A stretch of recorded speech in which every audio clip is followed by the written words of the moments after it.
Welcome, everybody. This is Gio's Gonna Save This Podcast. This is Gio, clearly, and this is my special guest, Roxie. Hi, Roxie. Hey. This is perfect. This is kind of weird doing video and audio at the same time, but we're giving this a shot because we have to visually tell you guys how beautiful Roxie is. So. Oh, thank you. This is also my beautiful apartment. Yeah. So.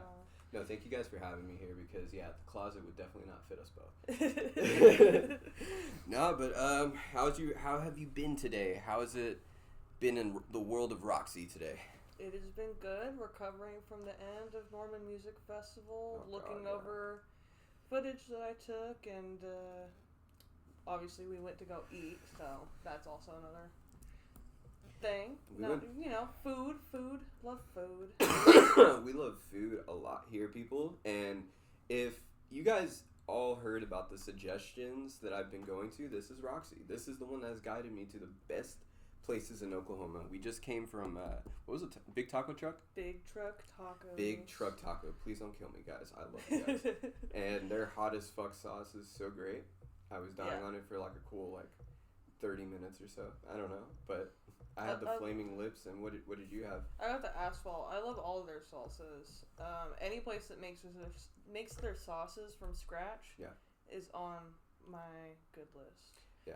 So. Honey Bunny making their jams. Neighborhood. I don't know if Neighborhood Jam still makes their jams. I want to say that they do, but hey, you never know. Times are tough. Yeah. You know? Gotta make your own jam. Hey, not everybody can afford it. Fruit's expensive. It really is. It really is. I went to try to get strawberries, and I was like, no way. This is absurd. It also depends on if it's in season, too. Right. So you have to be paying attention to all the different harvests of food whenever you're season. And not everybody has the brain capacity to do that all the time. Every time you're going grocery shopping, I have to think about whether or not this fruit is readily available in a state that I'm not in. Yeah, no. No, coming from Florida where oranges and all that stuff was kind of ready, and then now in Oklahoma's not a fruit state. It's not. We have to wait for other places to bring it to us. My buddy has a job picking berries. That's a job down there, and it's cool. It's really cool. But that I don't think that's a job out here. No, weed jobs. Weed. Yeah. We have weed jobs. We'll definitely get to that for sure. But the food person, I call you the food queen for a reason because every recommendation we've been to, even the place we just went to, was great. So, man, I wanted to make this episode, about all the stuff that you like to eat, stuff you like to cook. I mean, go off, Roxie. What do you think? What are good places that we should know about, or places that we've been to that you want to talk about more in depth? Well, for starters, I wouldn't be going to any of these food places if it weren't for my dad. So I have to thank my pops. Shout out Pops. Because growing up I had a shit ton of social anxiety where that I wouldn't even ask a waiter for ketchup whenever I needed ketchup. I feel you. And it took exposure therapy of going to all these different restaurants and me with my limited palate as a kid trying all the chicken nuggets and chili cheeseburgers was my specialty. Yes. I tried to try every good chili cheeseburger I could, and that's how I found Patty Wagon. That was the best chili cheeseburger I ever had was the Beanie Burger. Shout out. They do sweet Hawaiian rolls as their bread. 100% Angus beef. It's Frito-Lay bean dip, Fritos, jalapenos. I add grilled onions, and it's also chili cheese. It's peak. I don't know how you could not want to eat something like that. I'm hungry. We just ate and I'm hungry again. So their food is great. Hand-cut fries. It's just, I couldn't speak highly enough about them. I've been going there since I was in high school. Cafe Oasis is another spot I've been going since I was in high school. Ever since I could have a car and go to these places on my own, those are the places I think of where I'm the restaurants that are my comfort spots. Not just places I grew up going to. Chen's Buffet, great. Taipei, great. A lot of Chinese takeout, honestly. But that's good, though. But it's good. They're so also, good. all the taco trucks in Oklahoma City are amazing. As long as you don't go too far out into the country. Country tacos aren't good. A little dry. You heard it here first. Less flavor. Country tacos, step your game up. We need them to have flavor, okay? Whenever I lived in Mustang, there was 3 taco trucks, all owned by the same people. Yeah. all of them the all same. Bangers, just all No. great. Oh, they're all terrible? No. Oh, all bangers in the bad way. In okay. the bad way. In the worst way possible. Okay. That's terrible. Actually, no, excuse me. There was one that was not owned by the same ones as the other ones that were owned by that was good. But the other two, I was like, why do you have to have two of them if they're not even going to be busy? Two mid-stores makes you think. Yeah. No, I mean, Oklahoma really does open up your palate because, like, I remember I talked to you about burgers, and I remember obnoxiously saying, like, oh, man, fucking garage, and, like, you rolled your eyes at me, and it was great. It was the best experience ever because I was like, you know something I don't know.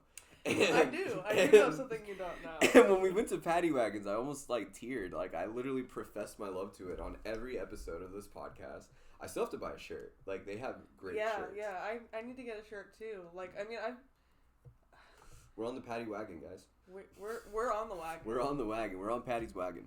We're going straight to... If Patty Wagon is a term for going to jail. Is it really? Or like a they have a cop as their logo, right? I'm starting so it has to be like like you're going in the wagon to go to.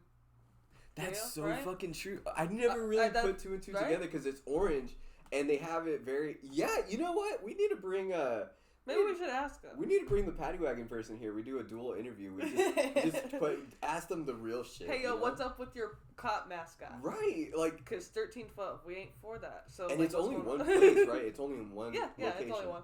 That's what I'm saying, bro. All the food places that I chose on my list to speak about are all only one. Except for Tamashi. Yeah, Tamashi's But great, though. that's an extra...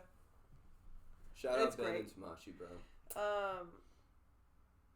Dude, Flip's Italian. Yeah, I have never tried, but like, talk astronomical. About it, please. Handmade pasta, handmade sauce, handmade soup. I think they make their dressing from scratch. Like for their Caesar salads, they make their Caesar dressing from scratch. It's all just like. Oh my god. You know, it just gives you that extra. That chef's that extra zhuzh. Yes. It makes you feel like you're actually getting like mama's love on a hot plate. Oh. You hear not that? Every restaurant makes you feel like that. What was the name of it again? Flips Italian. Flips Italian. On Western. Red Cup is also a great vegan, vegetarian coffee shop. I go there all the time. It's good. Yeah, it's awesome. A shit ton of artists hang out there, which is another reason why I love it. I love places that have their own community attached to their restaurant. Yeah. Like, as it should. Like, those places are not just hubs for sustenance, but they're also hubs for community, for people to talk to each other and get to know each other and experience life together. And they take care of their employees there. Like like the way they set up to clean up. Like that's one of my biggest things when I go to a restaurant and I see that they make it accessible for their employees to keep doing their job and not have to focus on like other aspects. It's so cool because, like, you know, it's not hard for me to just pick up my own damn plate and just go. Like, honestly, people, like, we forget the things that we could do to help them out to make our service better. And Red Cup is really good. Like, their service is great. The people there are great. I don't know, we did our little meeting thing there, and it was a good spot. It's a good spot. I could talk all day about I would love for you to keep talking. That's what we're doing here. Well, I guess we are. Yeah. We are just talking. Yeah. Another reason for my deep appreciation of food is for the restaurant that I worked at for 7 years, All About Cha. I was a barista, but I also learned how to cook there. Well, my parents taught me how to cook. Yeah. But Cha dialed in on some of the more proper things that you do, like in a kitchen, to make yourself more efficient. Yeah. Whereas I feel like home cooking teaches you, like, your flavor palette, like what flavors and tastes and ingredients that you gravitate towards. And then as you get older, the next development of your taste journey is like, how do I learn the art of making food? Yeah. Like, knowing how to prepare ingredients properly, but also knowing how they mix with each other and which ones don't should not go together. I don't know. Fast. Yeah. Like, even with making customers drinks, like, figuring out what they want and why do they want that, and whether or not I agree with their taste or not is a really big thing. Yeah. Customers they're not always right. Yeah. Not every drink that somebody orders is a good drink. That Pedro Pascal drink that they had going around, what was it, like a quad or a 6-shot espresso? Yeah. Like, and everybody went crazy for it, and I was just like... It's just espresso. It's just espresso. You guys are just going crazy out there. No, but when you get... Starbucks espresso is not that good, but if you get a really good espresso... Yeah. Like, over at Grey Owl in Norman, I had a quad shot iced Americano over there this weekend that had some hazelnut syrup and just a little bit of oat milk. It was the creamiest espresso I've ever had. Yeah. It was so good. And I don't know who the roaster is. I need to figure it out. Yeah. But that was like the most recent time I fell in love with roaster. If you're listening to this, you did a great job. You did a great job. I don't know what beans those were, but they were awesome.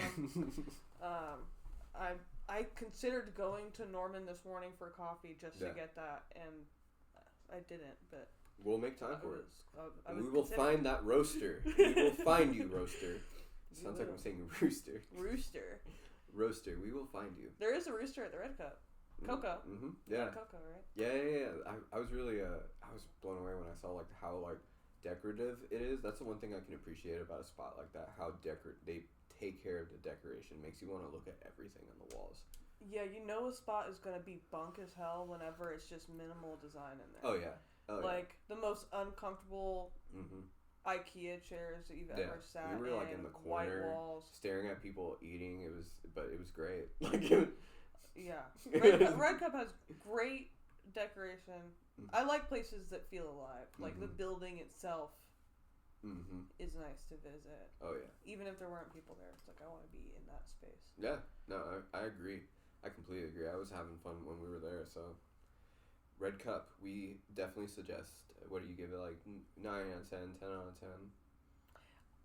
I don't really like rating places on a numerical scale because it really depends on what the occasion is and what you are looking for. Like sometimes Taco Bell can be a 10 out of 10 if that's what I need. I really feel that, honestly. But that doesn't mean that they are always a 10 out of 10. I think we talked about this earlier because there is a Taco Bell. Shout out Taco Bell in Edmond. I don't know. You small soldiers out there. You guys are great. Because their team is working hard. Their team is working it. It's the only thing that's keeping Taco Bell alive. I think solely that Edmond Taco Bell.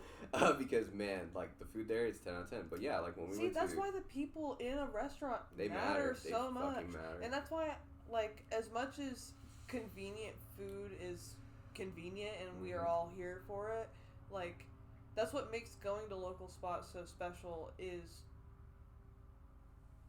being able to know people and get a different experience every time you're there. Like, also maybe getting stuff for free because you're friends with the barista or like, you know, plus, like you get to hear about things that are happening in your community. You get to meet them on like whenever I was over at Norman Music Fest, I ran into some of my regulars and I got to have conversations with them. I ran into people that I was their regulars and I got to have conversations with them. They're just, you get to meet friends.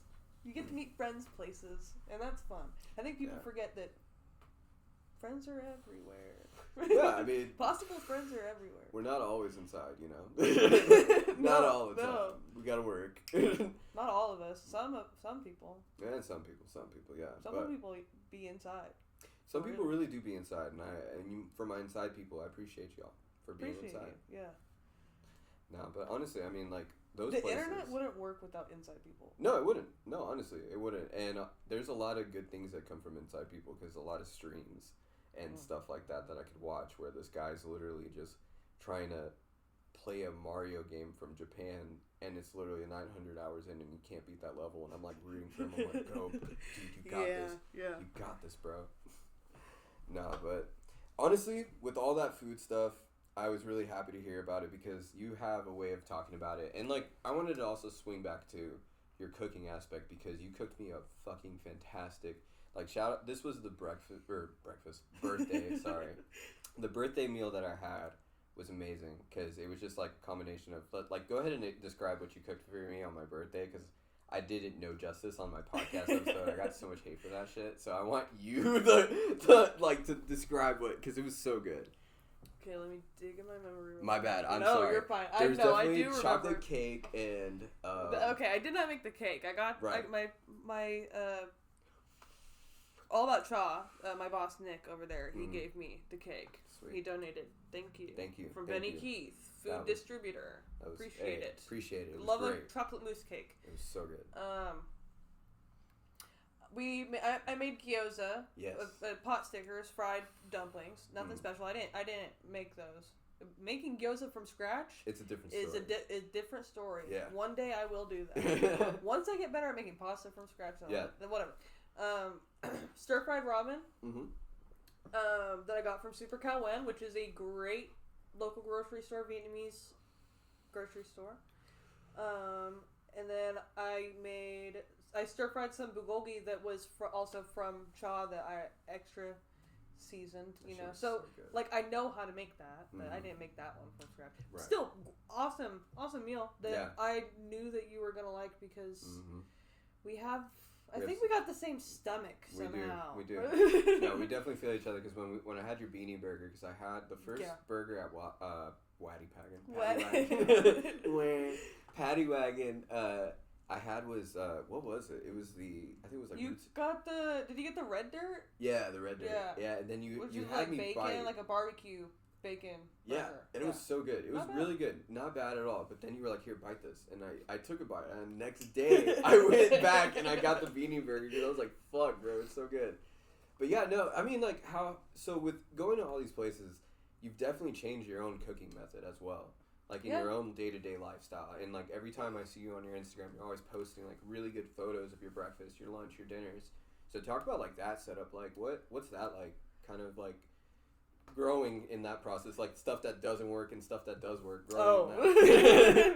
Yeah. See, I don't post food every day for a reason. There's food experiments that happen that I eat. I don't waste food, but if it doesn't work out, you're not gonna see it, or just like not all food looks pretty. No, I feel all the you time, there. which is fine. Chili looks weird. Like if you really think about it, like staring at a bowl of chili for a long time, you're just thinking about it. Like, why am I eating that? Yeah, chili, soups. Yeah, refried beans. That can look like sludge. Like it's just not. And why is that? Why are you the way that you are? Yeah, something about the gelatinous nature of it that just becomes off-putting when you just take a picture of it. But if you have a spoon and you're moving it around, then people are like, that's some good chili. See, what is it? It's like a cat that like they don't want to drink a regular still bowl of water, but if you put a faucet on, then they'll drink it. Or a toilet, or just something that isn't. I remember I used to have a cat.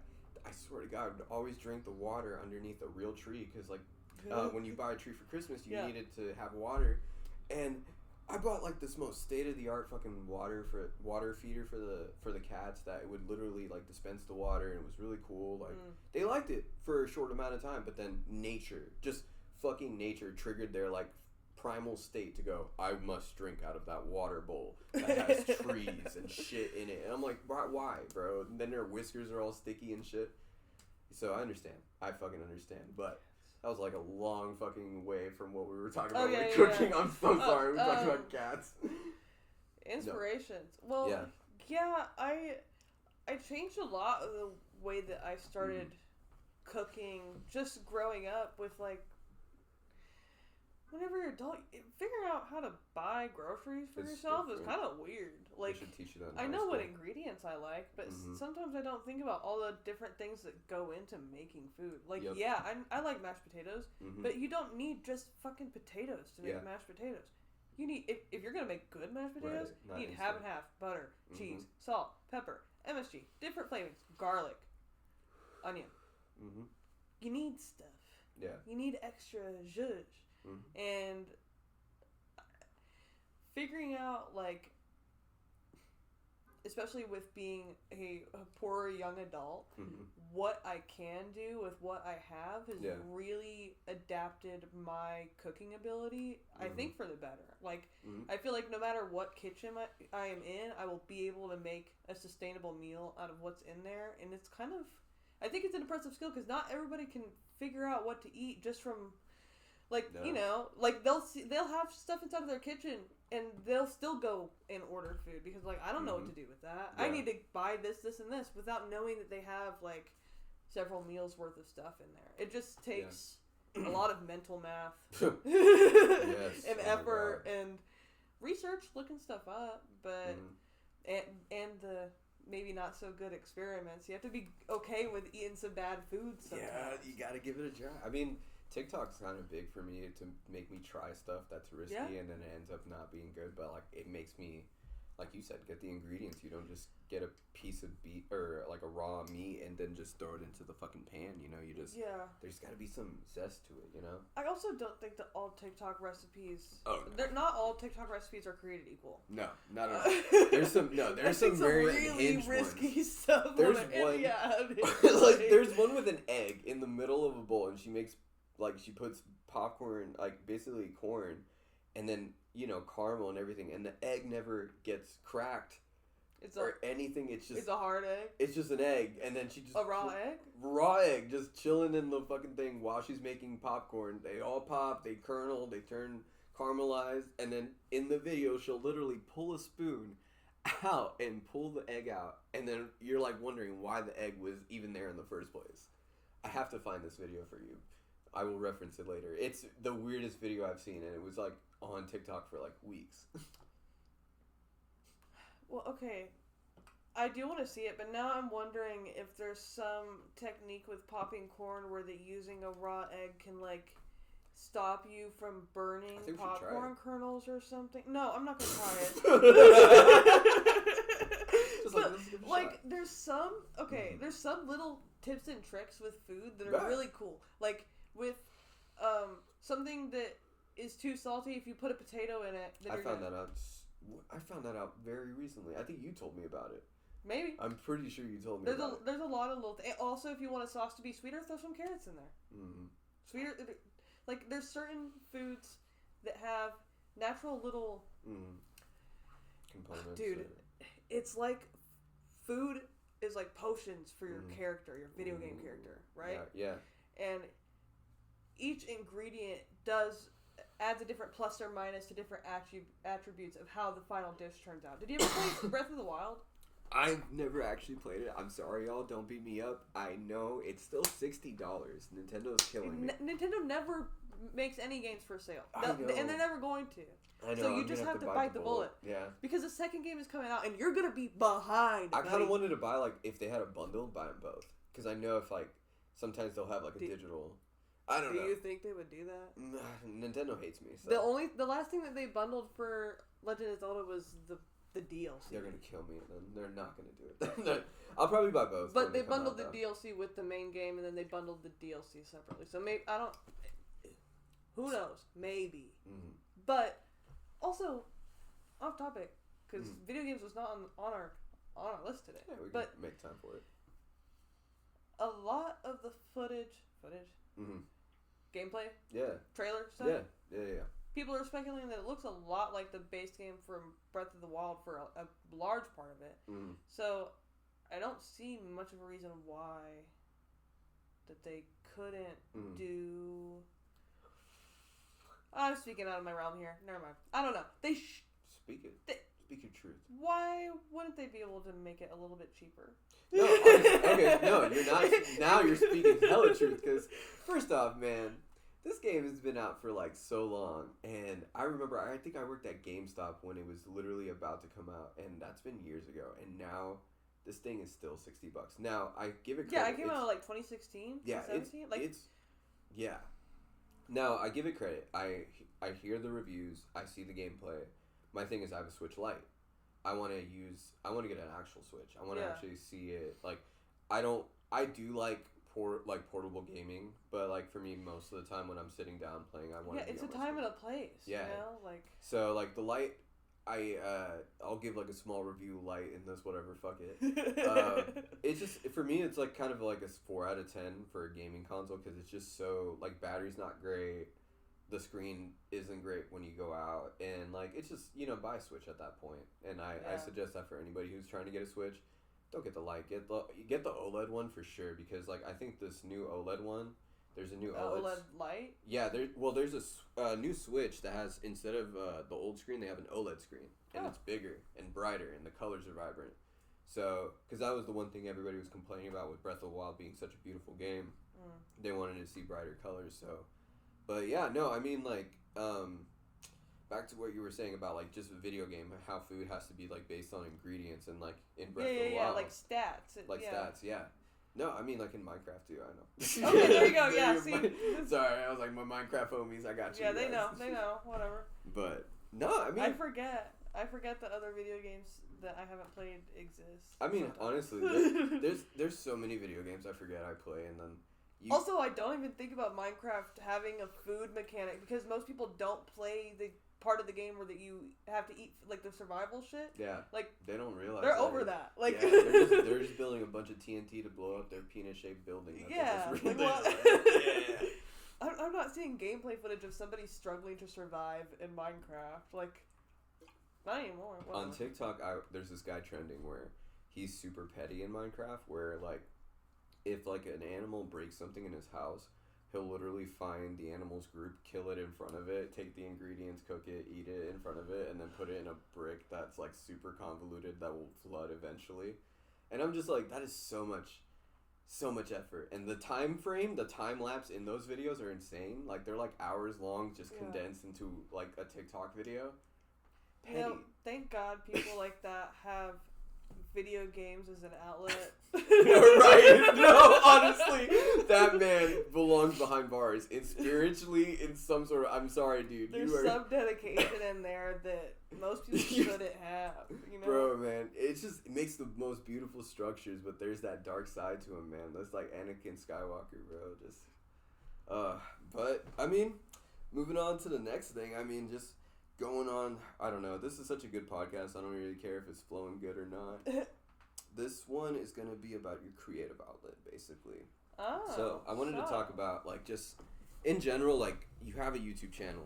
You also post a lot of videos on your Instagram, but I wanted to give you a chance to talk about your videography, your photos, and that's also the part of what you do with your cooking, you know, that you put it on display. So give it a whirl. Tell us about that part of the world. Well, it's a small, growing little part right now. I did some earlier exploration in video diary style stuff, and that's gone.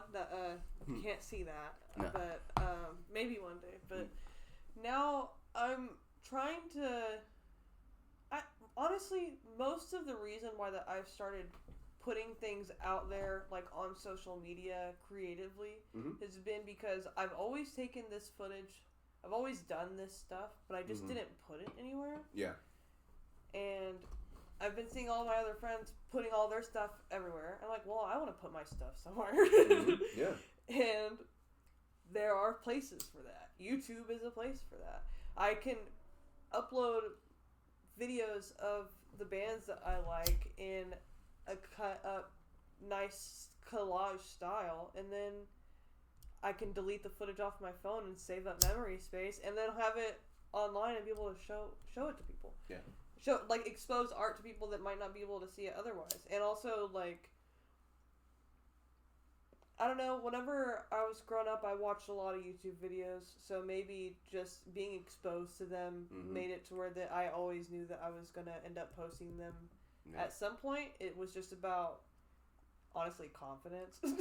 I agree. No, I agree. I 100% agree. It's like, now I don't think about it, but whenever I was first thinking about posting videos on YouTube, I don't know why I was so freaked out. No, like, honestly. It's way more scarier than Instagram. And I didn't even like Instagram. I don't like Instagram that much either, but most eyes are there. Yeah. So. No, Instagram has become, like, I don't know. I kind of want to take a step back on some of the things you said, because it was actually really important.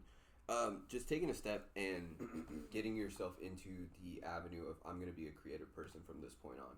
You know, seeing your friends do that. That's really kind of a big inspiration of this podcast. I'm just going to be honest. Just a lot of what you were doing, a lot of what Roz was doing.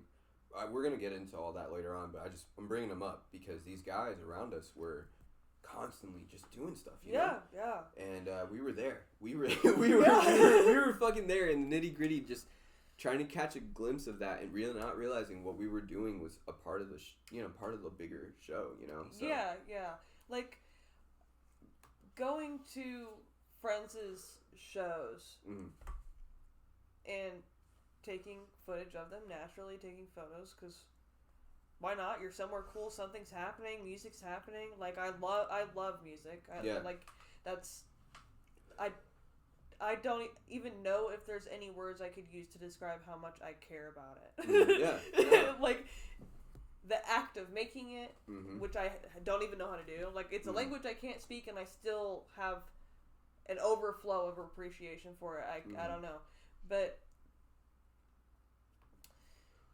seeing my friends pump out stuff, or even just working on things constantly and always trying to reach their own independent goals, and having been there for all of it and being like, why haven't I been doing anything this whole time? Yeah. Like, I mean, I have been, I just haven't been putting it out there anywhere, because I didn't think that anybody wanted to see it. But then, like, there was, I've told you this before, and I don't even think Ben knows how much of an inspiring moment this was, even though it was just like a little joke. Right. But after we got off work one day, because we worked at All About Chaw together, I should have mentioned that.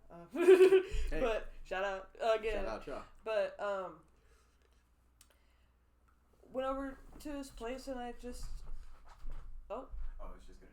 Oh, okay, yeah. Making sure, because I was like, bro, honestly, I'm going to be so mad if we were doing all that, and then it just shits out on us, so. Yeah. But yeah, you were working at All About Chaw.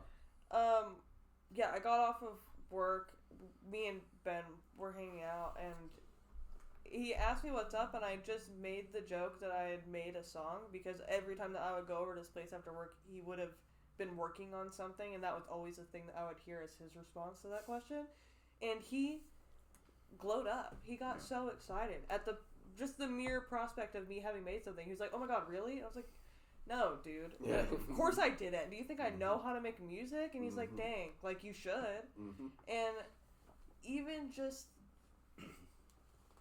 that seed was planted. Yeah. And it's gestating, and something's growing. And right now, I'm making YouTube videos about it. So. No, and there's also some other stuff we'll get into, but with that, like, this will kind of ease into our next topic, but, like, I basically was talking to Roz, and she always wanted to do a podcast with me. She said she wanted me to be on an earlier, I was in an earlier podcast, and we just couldn't make it work, but I really wanted it to work with her and I, because I was like, that chemistry's there, and she's awesome. I want to give her a platform because I'm a big fan, Like, I love listening to her music. I want people to know how good she is, and her vocal range is amazing. Like, I think out of, like, a lot of vocal artists, Roz, she has a really good vocal range. So I get giddy when, I get a chance to talk about it. So when she kept pushing it, like, we should do this, I was like, fuck it. I'm going to do my own. And then I'm going to bring her on it. Because I felt like it was going to be just so much more momentous moment to just bring, like, the work we brought together. Yeah. And because it was a lot of people that, from podcast days that liked me, were like, you need to get back into it. And I was stressing, man. I was like, what the fuck am I going to talk about? Like, I kind of like what we were building up for this episode. That whole animosity of like, oh, what are we gonna do? But like, it's there, It was always there, and it's cool to kind of finally take that step. And speaking of, we were talking about these guys a lot. Let's just talk about it. Like, let's just get into it. Let's talk about Pabu. Let's talk about talk about the Pabu boys. Like, go ahead and talk about them, and talk about like your whole origin with Ben. All them, and we'll maybe intertwine it with how I know them and stuff, and we'll go from there. We'll go. Well, I met Ben for the first time in 2017. Damn, bro. Yeah. Maybe 2016, but I'm just going to say 2017 to be safe. Somewhere around that border. He started working at Chaw. We worked together. And we worked night shifts together. he lived downtown. He went to ACM at the time, so he was bringing in people that he was going to school with and doing class, like different projects and whatever. He was always talking about music stuff all the time. Always talking about the different projects that he was working on, which just made me like, jealous isn't the right word, because I knew that I couldn't go to school and couldn't do the same thing, and I didn't at the time. I didn't really want to, or I was lying to myself that I didn't want to. Yeah. But I wanted to know. I wanted to keep following and seeing what he was up to, because it was interesting to me. And he introduced me to his friends Logan and Gage of Wrong House Records. They're awesome guys too. Just great energy to be around. Ben's my wasabi brother from God, I love that dude though. Yeah, but he also introduced me to the local scene, because before I'd only really been going to concerts of other bands other mainstream bands that I had heard of, and not that I didn't know that there wasn't local music to be seen, because I had been to a lot of different local events. There was this Ghouls Gone Wild Halloween parade that used to happen downtown in Oklahoma City every year that was awesome, that had live music happening. Also stuff that happens inside of the plaza, arts festivals and whatnot, always have live music that's going on, but we love those. Not to the point where I was going to bars to go see bands specifically, you know. And now I do that, and it's fun, and I like our local scene a lot. And even before being able to be exposed to going to bars, there's also the CLM guys where that you could watch it from home. There was a lot of people that I was exposed to through them too, that I was like, even if I didn't have money to go and pay the fucking cover fee, like I could watch a live stream. And shout out CLM. Yeah, shout out CLM. David Parker. Yeah, you guys are killing it, man. Good. So yeah, I appreciate those guys a lot. I don't think I would be where I am. I don't think I would be where I am, like, creatively, you know? 100% agree. Without their collaboration, which I think is why it's so important to be open to meeting people. Don't shut yourself off, you know? Like, don't get... I know it's scary to go to bars whenever you don't know people and you only know the band that's playing, or you only know one person that is in the band, or maybe you know the bartender, you know, like whatever it is. But if you know somebody, use that as your anchor until you feel more comfortable to float around on your own, because once you can, it's like one of the most rewarding experiences. I do agree. I think as creative people, we tend to fear rejection. Yeah. So that's like our biggest fear when you go to a concert supporting something you like alone. But like, just know we're all creative people. Expanding your garden is just, you know, I met Roxie like throughout all this and the shows, because Roz and Pabu were like, Rozboo was a thing. That was a fucking thing, and it was great. And basically what that means is Roz had the guitarist of Pabu and the bassist and the drummer, David Parker. And, everyone but Ben. Yeah, everyone but Ben. Yeah. So, but Ben would show up every now and then, and like I remember one Norman Music Festival, they performed together, which was sick. Yeah, last Norman Music Festival, that was lit. We'll get into that, because that's definitely on the books. But they, my thing with them, they just kind of like elevated my sense of wanting to go to those shows. I went to the Deli. Yeah. I went to the Tower. When they went with Motion City soundtrack, we all went out. That was a sick show. Yeah, we ran merch for that. We ran merch. So fun. Yeah, we ran merch. That was the coolest thing ever. We met a lot of interesting people. It was really cool. No, it was really fun. We sold a lot of shirts. If you guys are looking for fans. Yeah, they had really good inputs on Pabu for sure. But yeah, no, I mean, like, they said, you know, Parker and David and Luke, like, first off, Luke's great. I love Luke. Yeah. He's very underrated bassist. I really, like, love hearing him play bass, and when he gets ready to sing, everybody gets in the mood, and they just, you know, those guys, they really do a good job of just like getting off the stage after just performing this amazing set list and then just coming down to earth and being like, oh, I appreciate you, and just like, you're like, why? What the fuck? You should be like our humble kids. Right, yeah, they're very, and it makes me kind of avenue towards exposing, like trying to give them a platform to expose them, to show more people, because like, bro, like these guys. Yeah, they're working on new stuff right now, and it's sounding really good so far.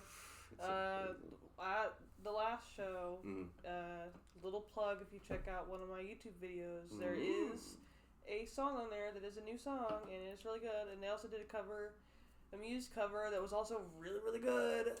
I'm thinking about posting this on YouTube, and there might be a link, so there will definitely be some links for that, because you got to check that out. Check out the description. And we're back. Had a little scary moment there. We had a little intermission. Everybody took a little pee break. We're back. We're good. We're good. We're chill. We were on the topic of basically Pabu, but we were going to move on to Roz as well, because Roz just recently had a concert, and we've been to a lot of Roz concerts, like with Pabu, and now with her new band. So let's talk about it. Like, let's talk about like how the experiences went, because we've seen shows at like the Speakeasy. We've seen, God, we've been everywhere. Yeah, I went. Well, I've been to a lot of places with Roz. Roz has taken me to places. She took me to Tulsa for that Halloween thing. I got to experience that. That was sick. Yeah. She told the Halloween story on the pod, right? Yeah. And then, she passed out. Yeah. She passed out, guys. And then she also took me whenever we went to go. She went to go shoot a band in Tulsa. I got to see that. I've taken footage for her for EPKs for doing a little prep video footage. It's been really fun working with her. Her performances are great. Her new band is great. Dimitri, Mike, obviously. Mike, oh my God, I love you, Mike. Or Skeeter, Evan. Skeeter. Alex. Whatever you prefer. I love you. Whatever. He introduced himself to me as Evan, and then Roz was like, Skeeter. And I was like, what? And she was like, why did you just call yourself that? I was like, he is the one that gave me his name. That is his name. There was even like when I was talking to oh my God, when I was talking to the drummer's girlfriend, she had I forgot her name. I'm so sorry. Mary Jane. She had a video of her like calling Skeeter at Art Fusion. Yeah. And he was just like very just Skeeter. I love him so much, man. I give him such a big, great guitar player, just great guitarist. His little tap, little dance, his hair waving around. Oh my God, I fucking love it. Yeah. And those guys were killing it. Like honestly, you can definitely tell that it's in the best way possible. You can definitely tell that there are metal musicians in that band. Oh, dude, Dimitri. Like, are you talking about Dimitri? Dude, I love you, bro, because like she talked about. It's so funny because I never got to meet I didn't get to meet Dimitri or like any of the other members. I met, Skeeter and Mike prior because of Magic Munchbox. But the other members I was new to, so I was kind of like awkward when I first showed up at Norman Music Festival. Yeah. Hey guys, I'm the big fan, number one fan, gonna be taking photos. But like Dimitri was super cool, and like and it was fretless bass. He played with a fretless bass. Dude, that was the sickest thing ever. And then also the double bass pedal on Dimitri's, the whole Alex's kit. Yeah. Oh, Alex's kit. Yeah. I'm so sorry. I'm like butchering names now. Dimitri's bassist. Alex is the drummer. Okay, Alex's set, bro. Alex's set was sick. Yeah. Like he had the double bass pedal, and I was just like, bro. Yeah. Like, dude. I heard it whenever I wasn't expecting it. I was like, oh. And he had a China, and I was just like, oh, bro, like, what's going to happen here? I was just like, Roz, I'm like holding your camera, bro. Are you going to break down? Let me know. But Roz did say she wanted to go to the Sanctuary, so I mean, hey, that opens that up, so. Hey. But, no, I mean, honestly, I think at that point, let's just talk about Norman Music Festival in a whole. Like, you and I went there. You went 2 days. I went the one day with you when it was like the shittiest day possible. When it was raining and Friday was not the best. Oh my God! It was.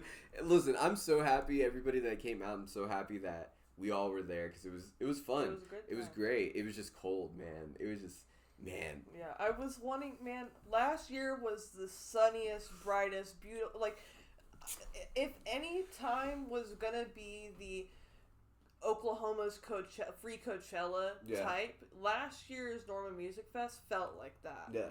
Like, and I felt hot walking down the street. Yeah. Friday?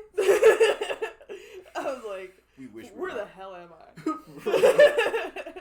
No, it was great.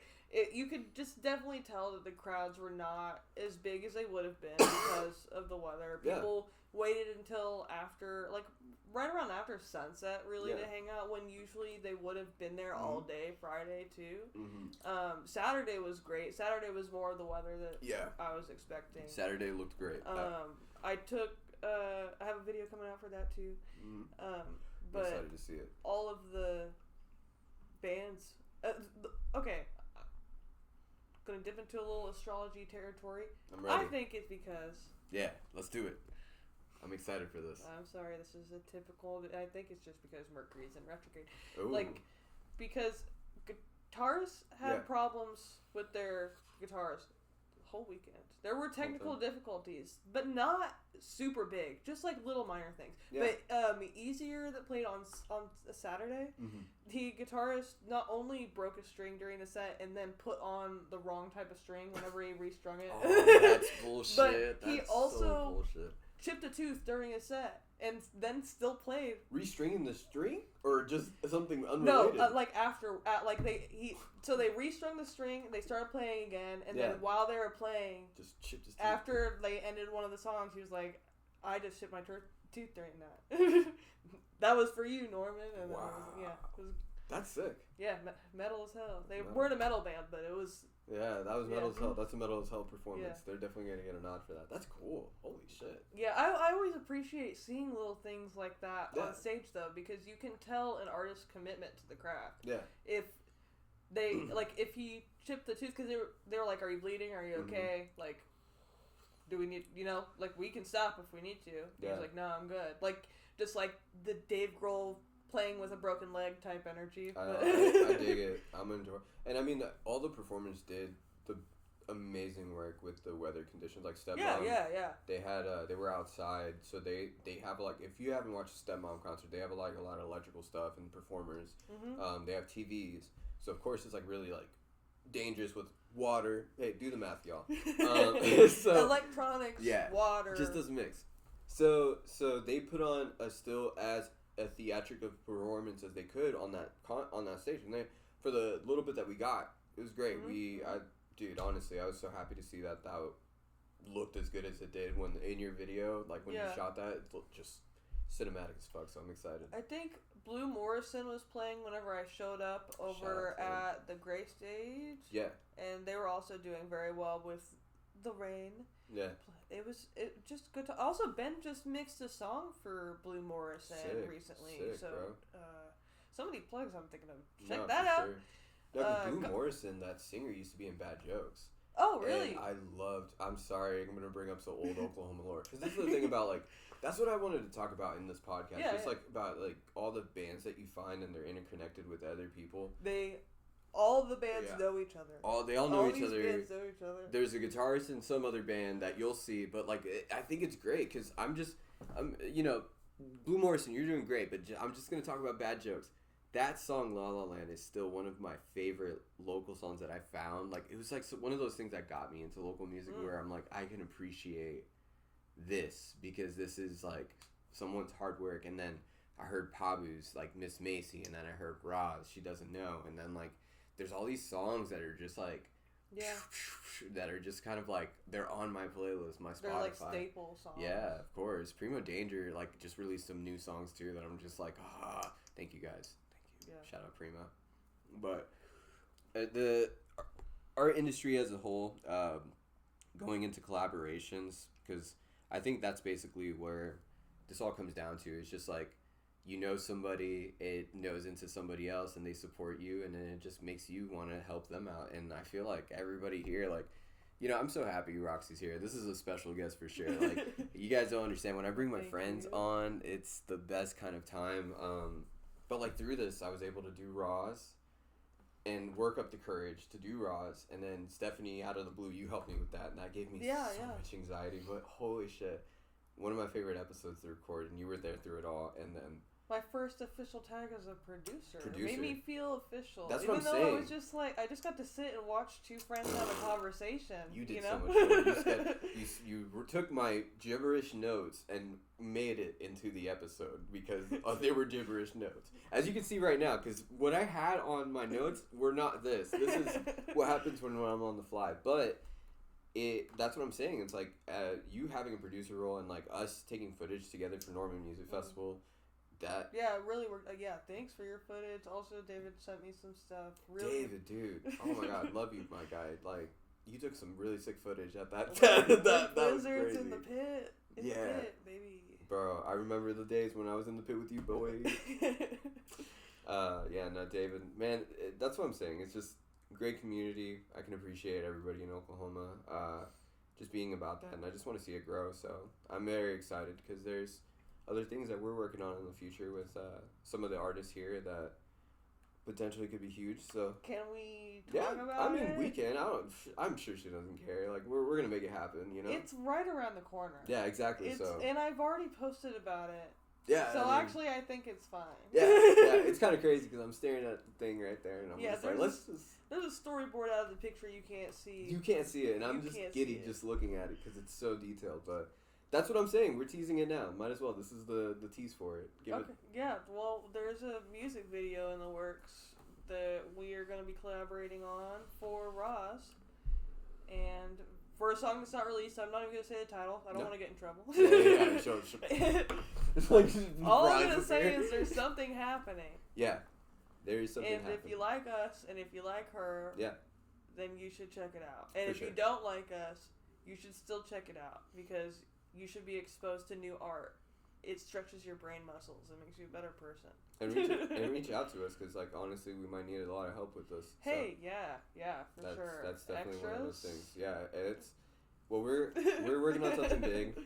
So it's definitely gonna need a lot of people. And we'll need all the help we can get. For sure. So, that's why I keep wanting to tell you, like, get on this show because, like, after this, you're probably gonna get famous, and we're not gonna see you until like season 12. So what? Who? Me? Yeah. What? You never know.